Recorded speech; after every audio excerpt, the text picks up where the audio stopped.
Good evening, everybody. How are you? Test.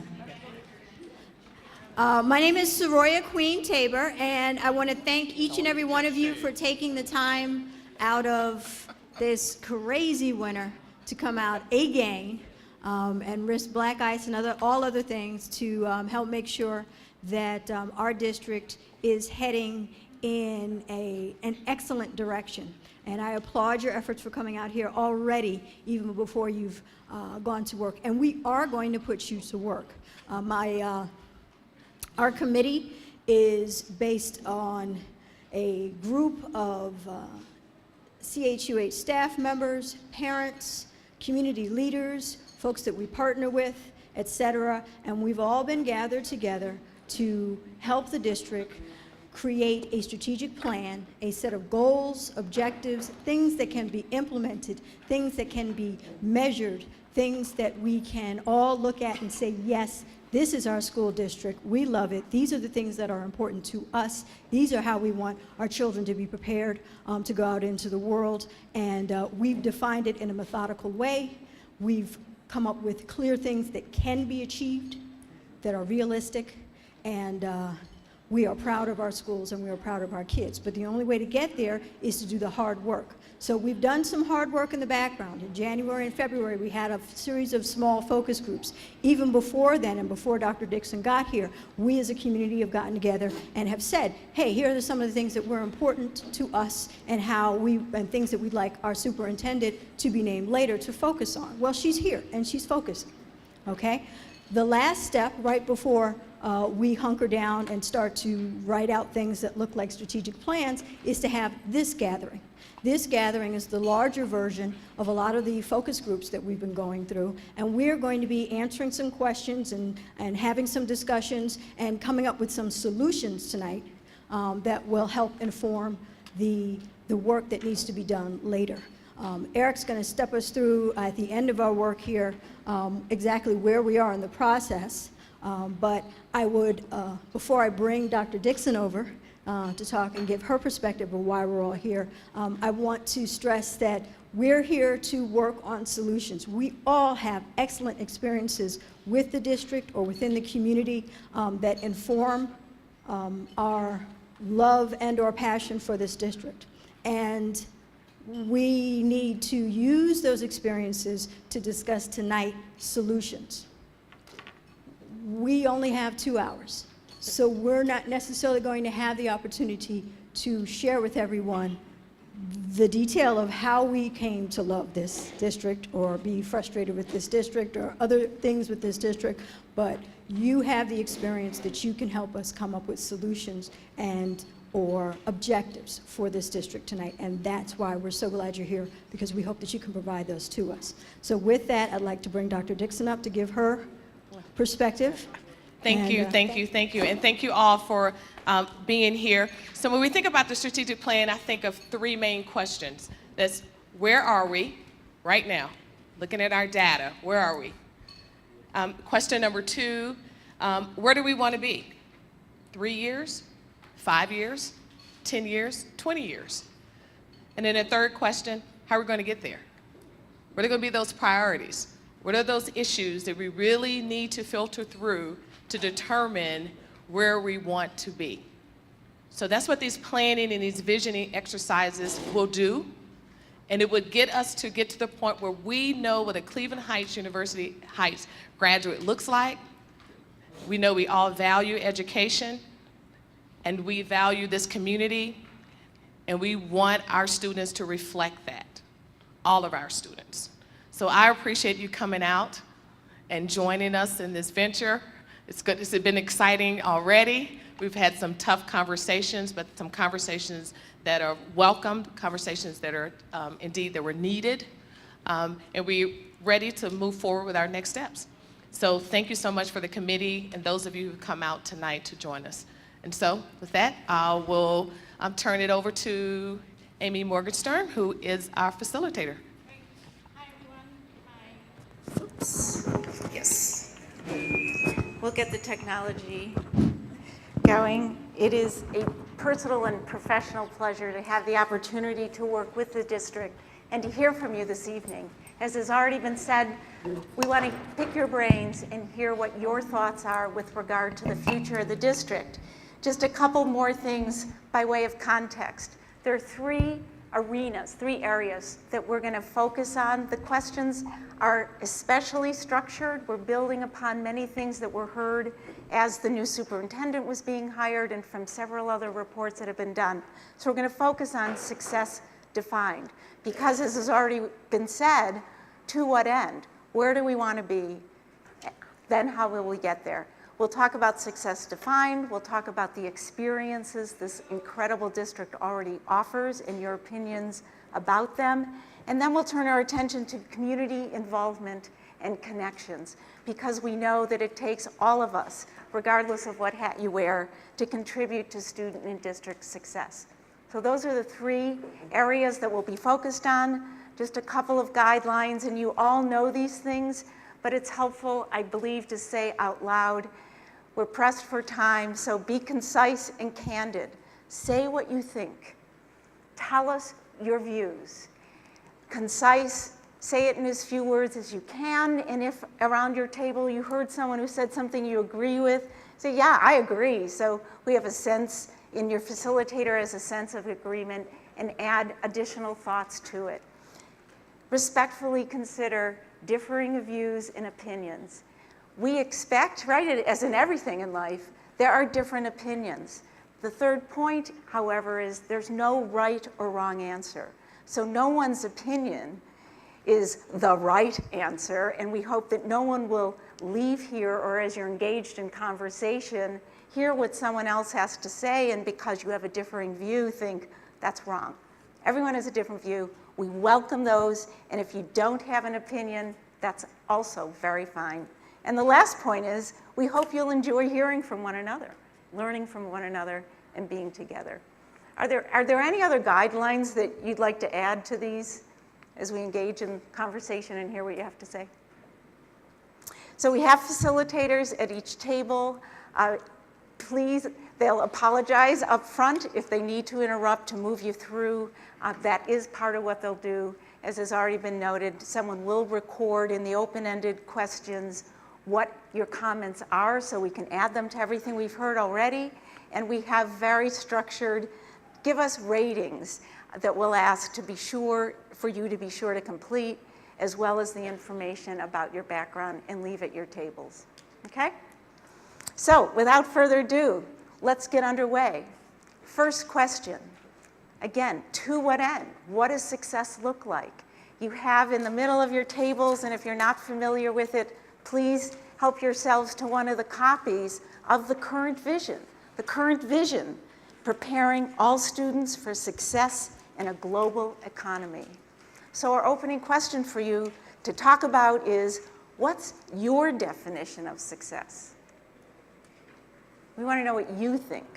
A student is successful when she, he, so facilitators, take it away.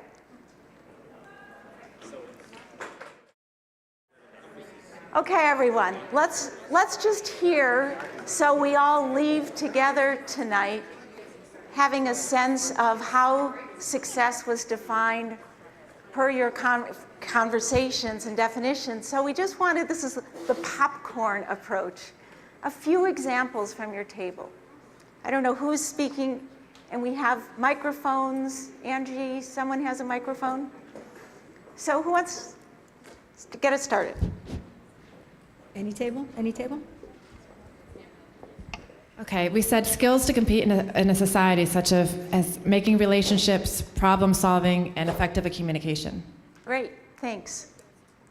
Other examples? Curious, active learners, have every individual meet their own goals, be able to set them and achieve them.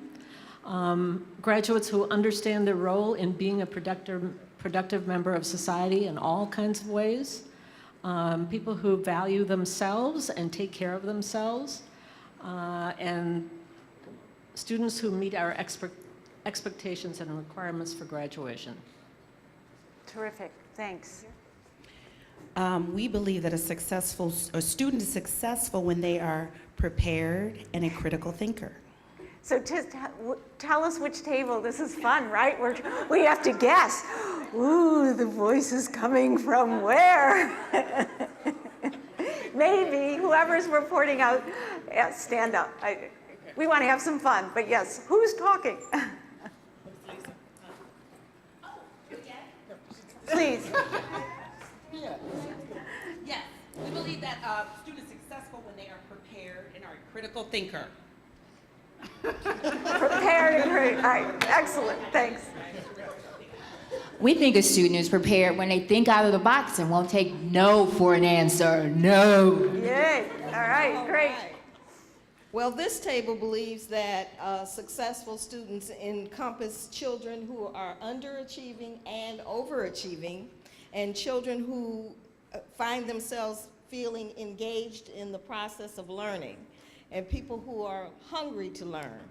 And we recognize that we must teach them that success is not immediate, but a process, a learning progression to help the kids believe in themselves. Wonderful, thank you. Our table believes the student needs to have a basis of knowledge that allows them to live comfortably after school, as well as having the skills to transition smoothly into whatever their next step may be in life.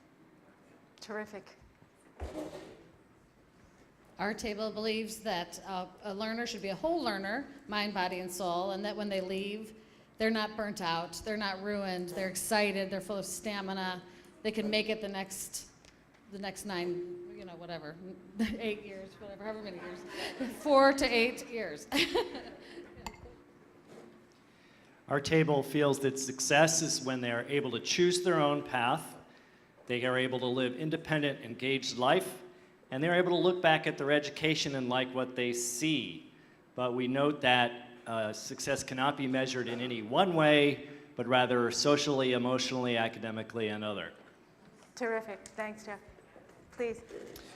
We believe that a student is successful when they have multiple exposures to lots of new opportunities, that they can direct some of their own interests and thoughts and learning, that they show perseverance through hard times, so something that they come up against a challenge and they can persevere, and that students are successful when they have confidence. That's it. Wonderful. Any other tables from whom we have not heard? Anything you didn't hear or you thought you didn't have a chance to convey that you'd want to add because it's so important to your definition of success, we want to say it out loud. I'm going to hit 2 real quick because they kind of tie in, but we believe that a successful student can verbally and in writing express themselves and has a huge value for communication. But we also said creates and contributes. Mm-hmm. Okay, great. Terrific additions. Yes?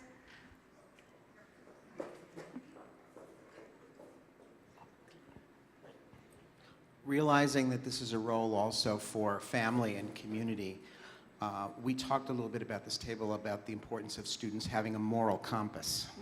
Good, great. Any other thoughts that you wanted to share? What an astounding, oh, please, Jeff. We felt that the schools must form citizens so that the students must be ready and willing to fulfill what that implies. A very inspiring picture, right, of the students. And for those students in the room, I'm wondering if you're feeling overwhelmed. You don't have to comment. But what an inspiring, right, full picture of success. One other comment, Patty? I just wanted to say it's striking to me what's not on the list. I'm Yes. sitting here sort of holding back tears given the fact that we've just gone through the first round of Park. Yeah. And I feel really warm that all of the views I have about education are shared in this room. So I really hope that as a district, I'm desperately hopeful that we put that in the forefront and not what these kids come back as a number. Great. Thank you so much. And it's a perfect segue to where we're going with the next 2 questions, Patty. Because indeed, right, in our society now, and given where education is, accountability, very precise metrics matter hugely. So I'm going to show you the next 2 questions. One is open-ended. You'll talk about it quickly at your tables, which is, in your opinion, what quantitative performance measures best gauge students' and districts' success? And quantitative measures, we heard in small groups, things such as achieving at least a certain GPA in high school, enrolling in college and post-secondary career training within 12 months upon high school graduation. Another example we heard in the small groups, that students, a metric is they participate in AP honors and post-secondary courses in high school. We heard many other ideas. I don't want to share them all because indeed we want yours, but these are things literally that you can measure. And the third question and the first one on your rating form, so I will direct your attention to that first question on your rating form. Yep, rating form on your tables. Thank you for sharing your written responses, because you'll see this first question, and everyone take one. You don't have to put your name on it unless you want to. We're going to aggregate all the comments without names.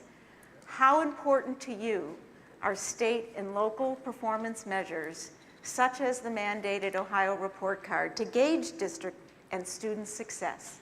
And we're asking you to choose one rating where 1 is not very important, 5 is extremely important, and not sure is a perfectly fine answer.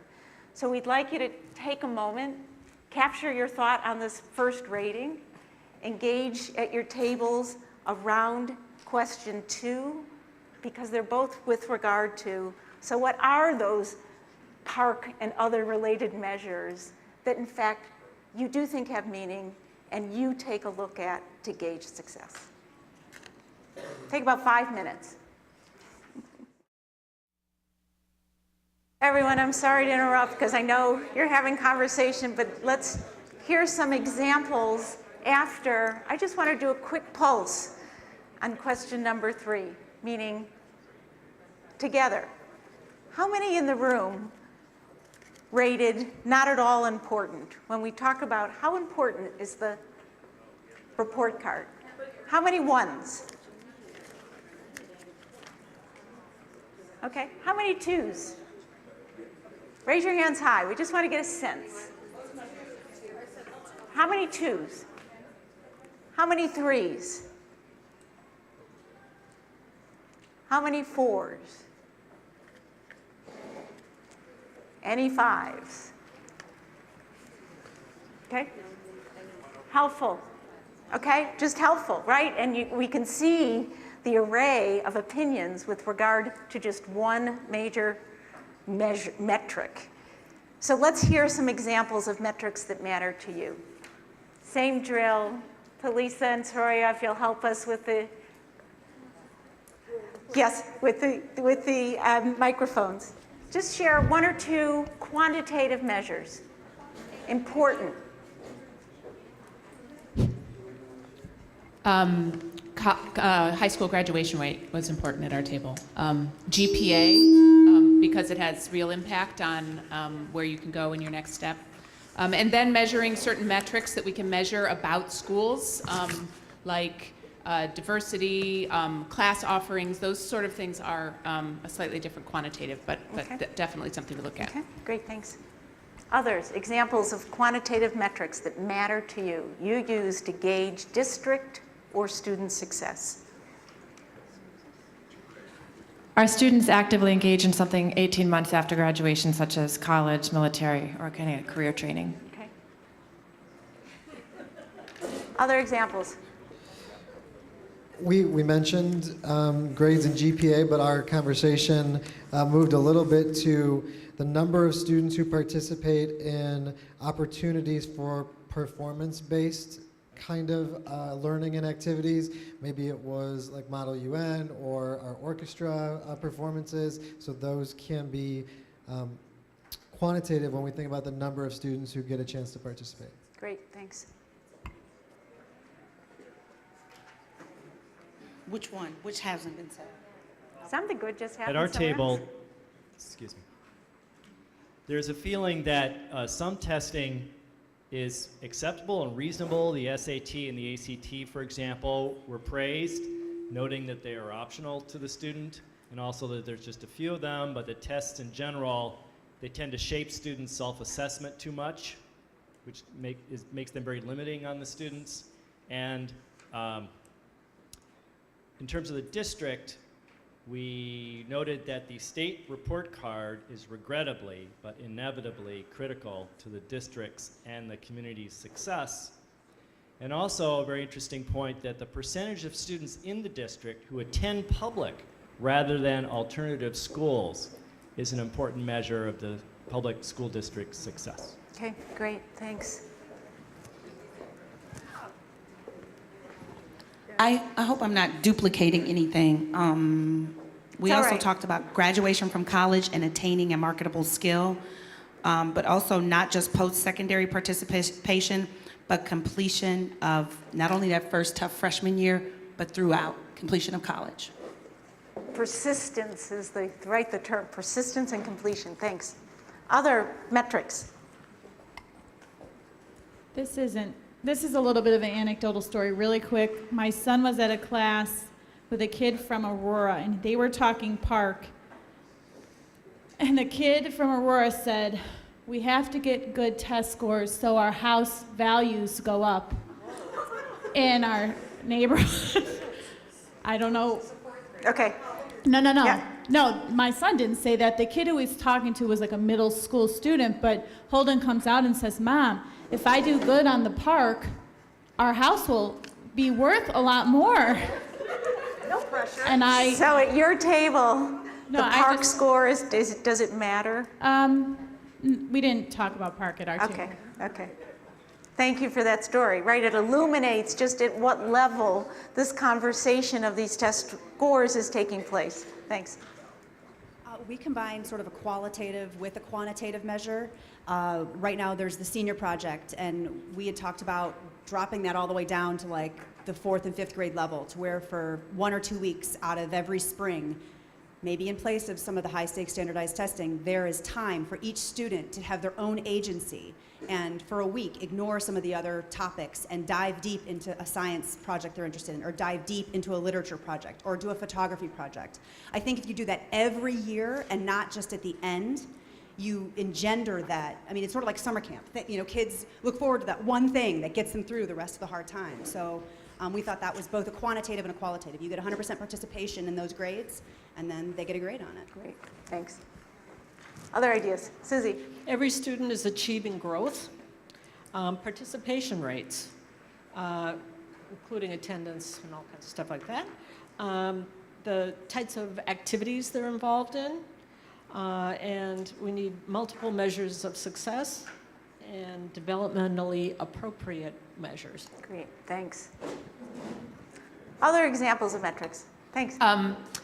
Two things. One that came up was the tension between what we might value as qualitative measures of success and what we feel we have to value because it's the way things work. And so that tension came up. Maybe we don't care about the park scores, but we do care about our house values. So at what level, how do you tease those two things apart? The other thing was measuring things we don't usually measure, like student satisfaction. How satisfied are you with school? How satisfied are you with your learning and your learning environment? How satisfied are you with how you are moving towards fulfilling your goals as you leave high school? Those kinds of questions that we don't tend to ask or measure. Great, thanks. Any other examples of metrics before we move to student experiences? Yes, we wanted to include an idea more comprehensively, looking at the student in terms of their future success. Could they be gainfully employed? Could we develop a metric that encompasses that? Can we think about them in terms of their need for a career exploration and create a metric? And then we also, trying to help everybody out here, we decided that we wanted to create a focus on a longitudinal study for over the course of the 10 years post-graduation, so that we have a method by which we can really assess the success or relative success of our students once they leave high school. Wonderful. Anything we didn't hear, we'll take a couple more examples and then we'll move to part 2 of our conversation. I just wanted to expand upon what we had said when I talked about or the developmentally appropriate measures. Okay. There are systematized portfolio assessment practices that you can use portfolios in a systematic way. There are this has been done and it can be done, especially for the youngest children, but even older. Great, thank you. So here again, myriad ways to measure student district success, how we define success, to what end, what are we trying to achieve? So we want to turn our attention to the 4th question and the second part of our conversation to hear from you. So what experiences, in your views, contribute to, are beneficial to achieving, are supportive of a student succeeding? So question 4, and on your rating form, it is question 2. See, we're experiencing what it's like for our students to be looking at written tests. I know everyone in this room can stay with me, right? It's the 4th question we're talking about out loud together, but on the written rating scale, and we're going to ask you to take some time, get something to drink or eat while you're doing it, but individually, our question is, because there are a variety of experiences that are offered by the district and some that the district is exploring further, on a scale of 1 to 5, where 1 is not very beneficial, in your opinion, this is all your opinion, and 5 is extremely beneficial, please indicate how beneficial you believe the listed experiences are to students' success. Several of these experiences percolated up and were heard during the smaller groups. We're welcoming your reactions and responses to them. So take a couple moments, and if you would, fill out the rating from A to P, and if there's an other, if there's something missing, please add it. Beneficial, 1 rating, 1, 2, 3, or 5 for each of them, and also go to question 3. This is the hard one, being strategic trade-offs. To help prioritize the above, while it's difficult to choose just one, which one student experience option do you recommend the district set as its #1 top priority? So if you would, complete both of those questions on the rating scheme, talk about them at your tables, and then we'll hear from you. Thanks. And let's take a good solid 10, 12 minutes. At 20 of, let's see where everyone is, okay? Hi everyone, sorry to interrupt again, but let's hear some examples of most important. So we're going to start with question 5. From your table, what did you hear, some examples of what's most important, and then other comments about the student experience options.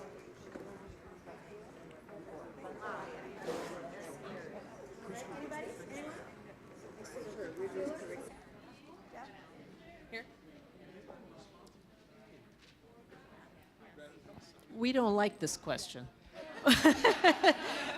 Picking the most... This question was hard, and our table wrecked the class curve by giving high importance ranks to almost everything. Yeah. How many other tables did the very same thing? Right? But when it came down to the bottom line, there was a consensus that it was preschool that really makes a difference. Although there was also a sense that college entrance prep was needed more focus, more emphasis. Okay, so there was a lot of building of equations, adding together A, B, C, D, and G. Anyway, but I think that underneath it, there was a lot of interest in having a kind of curriculum that fosters engagement in thinking and doing. And is that fair? And there was a lot of discussion in preschool as well, although that is a state policy issue to some degree. Okay, but so you added another around with regard to your curriculum. Okay, great, thanks. So we did mention as well that the preschool program is really important to get a good start. But then our conversation, instead of just saying everything's important, we talked about how do we group these things together. So I think the things that we talked about at our table is if we're doing things like project-based learning, doesn't that include a community service aspect? Doesn't it include reaching students who might be in the academic middle that need support? Doesn't it include an AP or an honors option for students to extend their thinking and create real life application? So I think that we put a lot of emphasis there because if we're doing it right, then it encompasses many of those other things on the list. Okay, great, thanks. We talked about making sure that everyone has access to a rigorous education. So whether or not that means AP, we sort of went off the list a little bit. Okay. There are a bunch of things on here that may be great, but they need to be accessible to every student. And so making sure that there's really rigorous options for every student and making sure that kids who are sort of in the middle are really pushed to achieve at the highest levels as well. And then we talked about project-based learning, and we talked about something that wasn't on the list, which was having more independent projects, sort of like a senior project type model you see in some schools, but all the way starting down with the young ones and all the way up, something that's required, that all kids need to be sort of designing and engaged in what they're interested in and making it a part of their learning.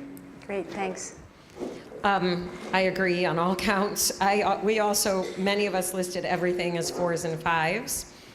And I felt like two of the most important things were support for students who learn differently. I think that sometimes when you use those words, you think about students who have special needs. I think all students learn differently. So I think if we support all students learning differently, then we're supporting all our students. And I think that one of the best ways that we do that is through project-based learning. With real-world, hands-on, meaningful experiences. We also all talked a lot about preschool, and I think a word of caution to our district as we think about expanding preschool offerings. I think it's incredibly important. I think we need to be very, very careful that those are appropriate preschool environments and that they are play-based and that we're not just moving kindergarten down to preschool and having 3-year-olds sit at desks and do worksheets. Thanks, great. Other comments? Amy? Most important. Just building on the theme of the last two comments. We didn't have agreement on this, but we all agreed that many of these are important, but our diverse we did have agreement on this point. Our diverse student body doesn't make it possible to pick one. And so one idea that we didn't have agreement on is the idea of having more of an individualized plan for each student. Every student would have this list to pick from and would build on them being able to have a rigorous education with many choices and opportunities. And so the number one thing is that everybody has something to pick from and strive for. Thanks. We sound a lot like other tables. We've had a high premium that's a good thing. Yeah, on that's preschool. helpful. Preschool is clearly critical. But we talked about the fact that we were having a hard time, just like your table, connecting to one major thing because we want to make sure each kid finds that thing that gets them the buy-in, that gets them through school. Because every kid, they're not going to show up. I mean, some kids might show up just to do math. They may do that. Most kids need something else too, something that drives their heart and their passion. So, we liked project-based learning, the arts, IB. Most of us pick preschool as the most important, but it's important to bring that conversation into it, which we all are doing. So, thanks. Anyone else from whom we haven't heard?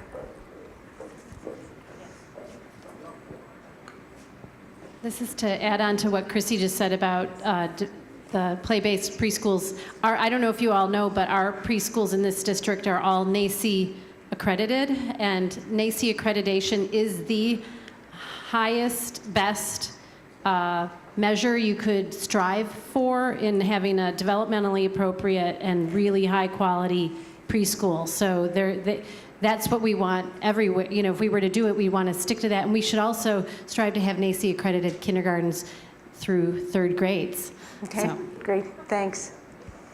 So hard to do, right? They're all valuable, a lot of individualized and being clear what we mean when we talk about experiences. Last comment. Yes, I'd like to see more student leadership opportunities. Okay. Things that, aren't under union contract or being done by administrators that the district does be done by students. There you go. Empowerment, engagement, deploy them. So a question that I'm going to ask together, facilitators, we won't break down and have a first conversation at your tables. It's a hard question. Being strategic is as much about being intentional and deliberate about what the district is going to do, and thinking about, is there anything that the district ought to stop doing? For those of you familiar with Jim Collins, Good to Great, this is what this is all about. What you will do and what you will not do. So think for a moment. You can capture on your rating form, stop doing, so we have it in writing, but I just want to call upon all of you together. Hear if there's any stop doing thoughts. Take a moment.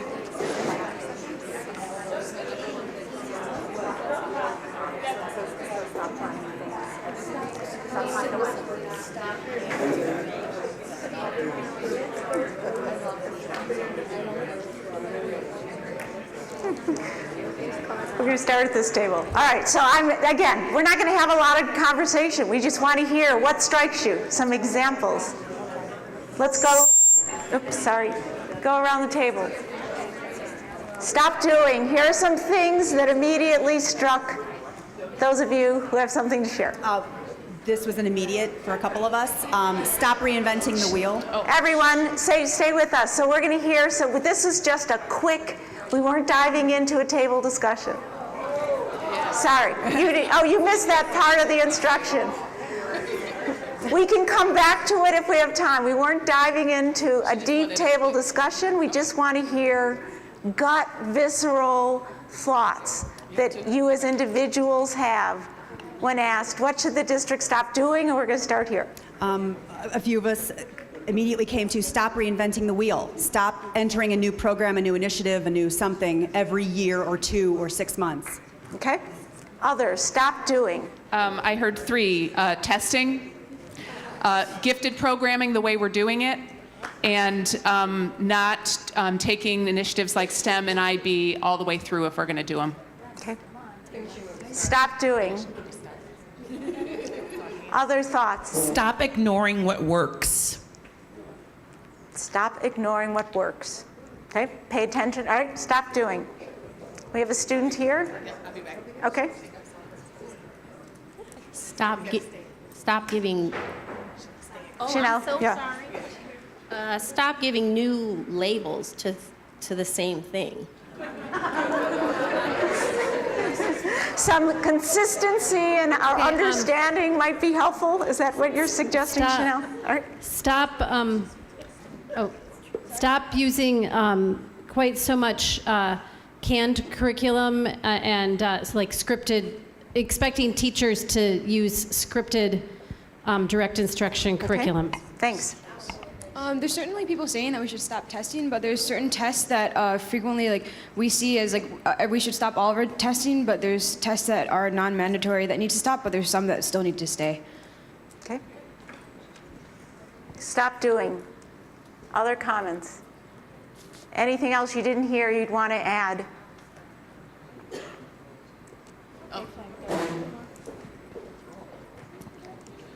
This might be picking a nit, but with F, where it says every high school student graduates having taken one college course, it seems to me that should read every student has the opportunity to take a college course. College is not for everyone. There are plenty of careers that we depend on and should respect that do not require college. Okay. In fact, to piggyback on that, one I've been throwing around is every high school student should take at least one CTE course in their high school career. And CTE, so we all know, career technical education. I mean, there's a technical existence that our kids are not getting to. Okay, great. Okay. Last stop doing option, idea, please. I would say stop repeating things that don't work, just like the small schools been done before. canceled it. You guys added it again, canceled it again. And the other one is stop making excuses about the fact that you can't succeed based on the population that you have in the district. Okay, thanks. All right. Yeah. So now Mine's this probably is really very the similar. last go. Stop being reactive and defensive about things that aren't working, and kind of step up and say, we are Cleveland Heights University Heights, and we like being Cleveland Heights University Heights, and build on that. Okay, perfect segue. I love these segues to the next question, because engage around, and I'm going to ask table facilitators, let's look at the next two questions. But this first question, 7, comment on what distinguishes. We love Cleveland Heights University Heights School District. What is it that distinguishes these schools and the student experiences and anything else that are offered from other options? And this isn't right, so I list here everyone can make a choice where their child goes. Other options. What distinguishes these schools and this student experience? And at the same time, so talk about that, but you may also talk about, and we'll hear about both questions. You're going to take 10 minutes. Question 8, what would most strengthen a sense of camaraderie, respect, culture of collaboration among the schools between the various constituencies? So what distinguishes the district, and what would strengthen collaboration and a sense of camaraderie? Some of the examples, so you know, with regard to what would strengthen: engaging older students as mentors for younger students. Another small group said informing and seeking feedback from those who will be affected in advance of implementing a new policy. Third, clearly and candidly communicating, and this, so you know, right? Clearly and candidly communicating what's working well, what isn't. So let's talk about these two questions together, if we might, and then hear what you have to say.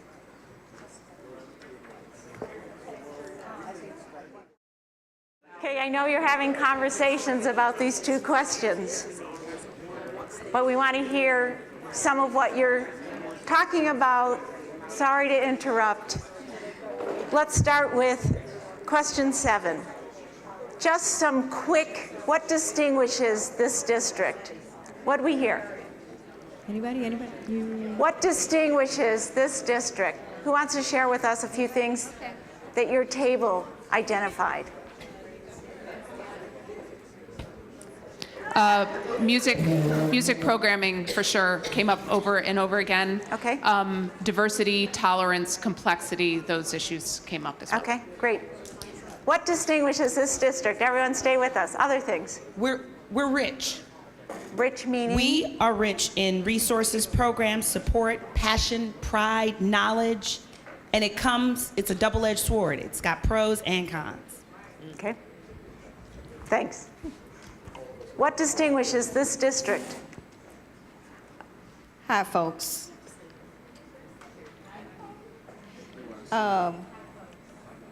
One of the things that this is, again, another difficult, hard question, but what we came to is that our diversity defines us in ways that are positive and negative at times. We thought about one of the things that we are rich in, as this table has suggested, is that our social relationships underscore a culture here at the school that sort of engenders a sense of community amongst our students. And for us, that was a real value that sometimes cannot be found in other types of institutions. Then we had a real brainiac over here who came up with the socioeconomic issues that are pervasive in within our community sometimes have an impact on our ability to function in our roles as teachers or educators and parents. So this is something that we should look at as a core of what's going on in our school system. So there you have it for this table. Great, thank you very much. Other thoughts about what distinguishes this district? Anything you want to add that we haven't heard even through the course of the conversation? Anything else anyone wants to add? We also said student support. Student support in terms of security, the school counselors, all the student services, emotional support, as well as academic support. Great, thanks. Jeff? We delved down into diversity and talked about how exposure to a greater variety of values, religions, beliefs, and ethnicity distinguishes the public education here, and that students learn from each other's cultures. Great, thanks. Bob? Actually, we kind of hit on some of those things that Jeff just said. And we also want to include that what distinguishes our community is we are willing to celebrate our students beyond belief. Even if you think about putting them on stage at Severance and giving them world-class opportunities to celebrate with our community partners, our John Carroll partners, our college partners, and also just put them on the world stage. Great, thanks. Anything else we haven't heard before we move? So let's talk about what would strengthen camaraderie, sense of respect, culture of collaboration. Who wants to start us out? Dallas. You want me to go first? I want to go first. I don't want you to say what I'm going to say. We could say it together. A real, true, deep focus on equity, on ensuring that we have the same offerings and the same environments for all students at every building. And I think that one really effective way that we could do this immediately, or at least within the next 2 years, is by consolidating our middle schools and turning Roxborough. Thanks. Other thoughts? So I'm hoping that I say this in a way that makes some sense. If we could think in terms of, as we approach a strategic plan district-wide, buildings deserve and can accomplish strategic plans. We know specifically what our school community issues are. Why not have teams get together in the beginning of the year? Our ambassadors, our role models, our village coordinators, our PTA leaders, we know who they are, and create a systemic pipeline of training to show what that looks like so the new leaders and parents come together to understand that each year, some of those issues are going to be repetitive. But why not come together at the beginning of the year and focus that effort, direct that effort for school-based to strategic effort at each building? Okay, great, thank you. One of the things that comes up a lot is this diversity in Cleveland Heights, this intellectual capital that we have, is we're very good at disagreeing. And one of our problems is I don't think we know very well how to process a disagreement to a working solution. And part of that is people have to participate in the disagreement in a vulnerable way, in a way that exposes what you don't know and is curious about what you don't know. And so you're listening to somebody else when they've got a different perspective, because there's some really radically different perspectives. We've talked about a few elephants in the room here in the table, which we don't really talk about in the large community. So our process of disagreement, the school district could be more transparent. I can give examples, and people have heard my examples in the past. We don't need to process them. Thank you for that. Right, but no, we're getting the point. It's very important. I don't need to say more, but there's a process of disagreement that we don't do very well in this community. Very important point. Thank you. And what I meant is share the examples after the meeting. Some other quick thoughts about. We talked about how to strengthen. We talked about how there's community relationships at the high school level, and maybe building those community partnerships at the elementary level as well, and the middle school level.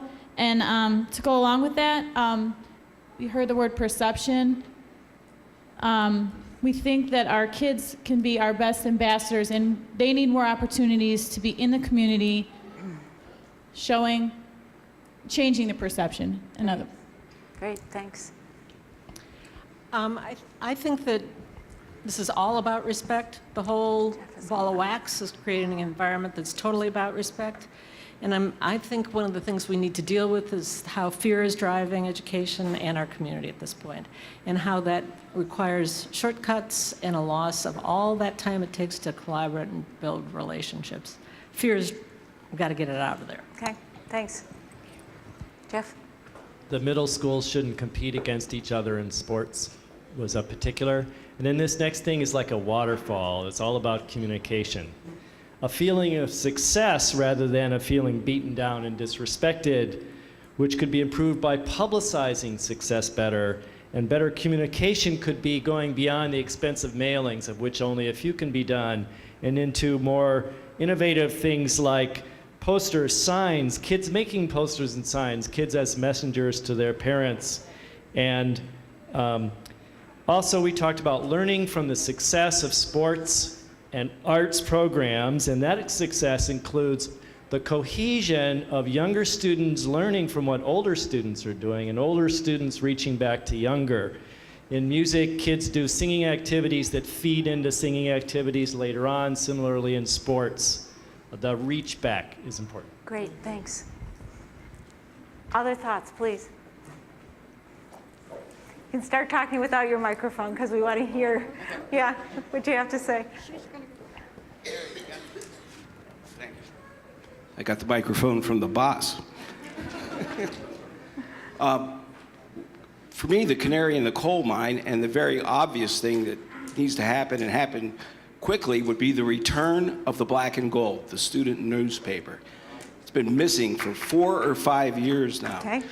And not to come back as a club, but a journalism 1 class, so we can have kids put on their resumes, I was the sports editor of the Black and Gold.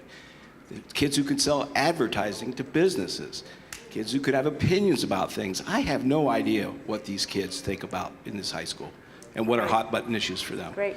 And it doesn't have to be a newspaper print. It could be a weekly PDF to those who subscribe. It's very easy to do, but we have to want to do it. Great, thank you very much. Other thoughts? Any ideas you want to add before we move to talking about the community? We have a comment here. I think we need to open the schools more to the community and have things in the schools, because when the community comes into the schools, they see the good things that happen. Now, I've been playing basketball at Roxborough with a group of guys for 20 years, and half of them aren't from the district, but they come into Roxborough twice a week, and they see the school, they meet the cleaners, they see what a good place it is. And I think we need to do more of that. Right. So you said, I think it's about the next question, and I'm going to use it as an opportunity to move to the next question. It's wonderful how you all tee up the segue to part 3. We want to take the pulse. We want to understand your views about community connections and involvement. On page 2 of your rating form, please indicate to what extent would it be helpful, in your opinion, for schools to also serve as a community center, whereby schools would, and often in partnerships, we want to be clear, we're not saying that the district and the schools will be solely responsible for everything, but often through partnerships, provide wraparound services and social emotional supports for students who may not be receiving them at home or elsewhere. So for a moment, just indicate on your rating form, and we want to hear what you have to say about that, but also we want you to comment and fill in on your forms which wraparound services do you suggest the district offer. Okay, so 2-part. And you see both of these listed on page 2 on the second side of your rating form. So take 3 minutes, write down some thoughts, and then let's hear what you have to say. Hi, everyone. Once again, sorry to interrupt, but we'd like to hear, so to what extent do you recommend that the district serve as a community center, provide wraparound services, and which services? We're going to wrap up our discussion this evening focused on this question: You see on page 2, please name any particular partners you suggest that the district collaborate with. And the last 2 questions about one challenge, one strength. So before you depart, please complete page 2, but get us started. Thoughts about how important it is, to what extent it would be helpful for the district to serve as a community center, and to do what? Which wraparound services? I mean, we made a long list of different services, a lot of which are already available in some way in the community, whether it's food or housing or services that keep families together, whether it's summer learning or camp opportunities, early literacy, parenting support like you see through Family Connections. A lot of these things already exist, but they aren't necessarily well coordinated. They're very siloed, and they don't necessarily have access to families through our schools, so it may be more of a coordination issue than recreating services that already exist. Okay, great. Other thoughts? You know, while we're, okay, go ahead. You know, I think a lot of us thought about health services and mental health services, but I think financial education would be really useful. Okay. Anybody else? Just that educational time is shrinking and shrinking and shrinking, so more reason why you need to have some extended access to stuff that's informative and supportive. And I would like to throw in support for the college search and how you even think about that. Okay, great, thanks. Other ideas? Important? You know what, let me just show of hands, and we'll come back to you, Patty. On the question, to what extent would it be helpful for the schools to also serve as a community center? How many of you said 5? I'm going to start at the top. Oh, okay. Any 4s in the room? Any 3s? Any 2s? Be honest. Any 1s? Okay, well that was really helpful, right? You see where we are. All right, good. So we know where everyone is along the continuum. Patty? When we were thinking about partnerships and how funding would work and all that sort of stuff, we kind of looked at not just serving the students that are in the building for longer hours, but that it becomes a community center for whatever the community and neighborhood that it's in. So whatever services, if they're health or mental health services, are available to other members of the community, not just the students and the families. I think that's how you get people in the door to see what good things we can do. Okay, great. Other thoughts with regard to wraparound? Anyone else? So let's end with a student thought, and then our board member, Eric Koval, will come up and wrap up. Please. Okay, so as a student at the high school, I know what it's like to have a very large load of classes. I know what the stress is like, and I know that we also have available at our high school the resources for students to go to either social workers, counselors, or whatever if they need help in certain areas of their life, whether it be academics or mentally, physically, whatever. But I think it's important that there's resources for those students that might necessarily be outside of the school or in addition to what we already have in the school, because those resources that we already have are not necessarily being broadcasted as what they are in our school district as they are currently, and they need to have a bigger impact in the students' lives, which might, like, they might be afraid of them as of now or not know about them, and so that needs to be a bigger part of our community. Great, so build upon and take advantage of what you already have. Terrific. I think that's a wonderful comment to end with, unless there's something someone absolutely wants to add with regard to wraparound. Then Eric, please. Sure. I just want to say thank you again for spending the evening. You truly are, and this is it is absolutely true, you are helping shape the future of the district this evening. We have been reaching out for the last few months. Once we decided we really wanted a strategic plan, we're investing as a community heavily in new buildings. We want to invest what's going on in the buildings as heavily. And this is part of that. We've been running simultaneously an online survey. We've been surveying teachers, students, small focus groups of different aspects of our community. This group is an important part of that. All of this is the collection of data portion. We will take everything that has been said tonight, everything that's been being said over the last month, and all these different kinds of groups, and the Strategic Planning Committee, which is made up of members of the community, members of the school system, the administration, teachers, community members, local politicians. All of us will get together, begin to hammer out what can we do? How can we turn all of these good ideas, or as many of these as possible, into concrete steps that are actually achievable? That will then be presented to the school board probably in June. I believe is it early June? Is when we're going to do this, and with actionable steps. That's the real key about all of this, is that this does not stay in this room that we all get excited and think, well, maybe this time it's going to take, and then we end up with some things that nobody ever looks at again. The goal is to come up with a small number of concrete steps that we can take to begin to achieve the things that have been said in this room tonight and have been being said in the community for months and years. Figure out which of those we can get to, present them to the board, figure out steps and ways to keep checking in to make sure that each year we are able to come back to this list and say, what have we achieved so far? How close are we to achieving this goal? And it will be a multi-year process. We're looking at 3 to 5 years easily in terms of beginning to achieve these things. But this is the first step. We cannot do it without all of your input. All of this will be made public. All of this will be on the school board site. All the data that's being collected is already there, or is going to be there, and will be every step along the way will also be available on the site and will be happening. And then again, we'll also publicize when the school board meeting is, when the Strategic Planning Commission or Strategic Planning Committee will be making their recommendations to the board, which the board will hopefully accept.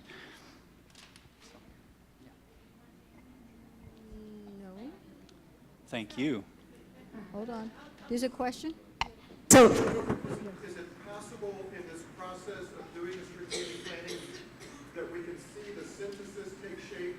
We don't know necessarily what you heard out of the meeting tonight. So if there's a way in the process that you can reveal your thinking as it evolves, then we can get a sense of you did hear us. Because typically the processes that we experience, we don't get that feeling. Go back. There will definitely be a synthesis of everything we heard that will inform the Strategic Planning Committee and Board of Education working together to say, here's what we heard, that will be shared, and here's what we intend to do about it. So we want to share the synthesis with the proposed actions so you can see them together. The answer is yes, you will see a synthesis. As they evolve. As they evolve, no. You will see a synthesis as they are paired with, here's the thinking about what to do about the synthesis. We think that it will be beneficial to tie, here's what we heard, to what the emerging thinking is, what are we going to do about it? And so you see it together, but you will see the entire synthesis at that time. What she said. Okay? At your tables, if you collect the rating forms and keep your information form next to your rating form, we don't have names, but it would be great to know parents, not parents, tied to your rating forms.